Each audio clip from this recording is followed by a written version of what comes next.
বাংলাদেশ যে কারণে অর্জিত হয়েছে সেটা গণতন্ত্র এবং স্বাধীনতার জন্য। ৫৪ বছরে বারবার এটি আমরা পেয়েছি এবং হারিয়েছি।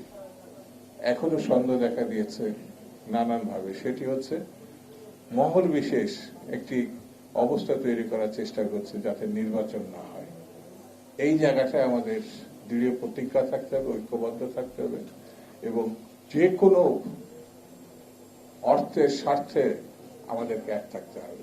যদি আমরা কোনো কারণে নির্বাচনটা করতে না পারি কোনো কারণে, তাহলে পার্শ্ববর্তী দেশের লাভ হবে, প্রতি স্বৈরাচারের লাভ হবে, কিন্তু বাংলাদেশের জনগণের লাভ হবে না, অভ্যুত্থানকারীদের লাভ হবে না।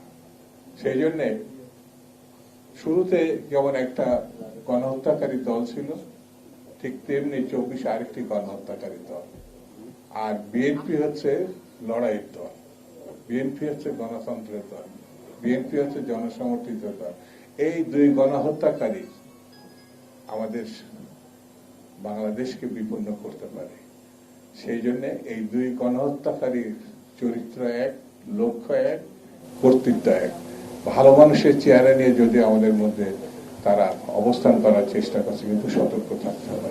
কোনো কারণে যদি আমরা ভুল করি তাহলে ভয়ঙ্কর একটি পরিস্থিতির আমরা মুখোমুখি হতে পারি।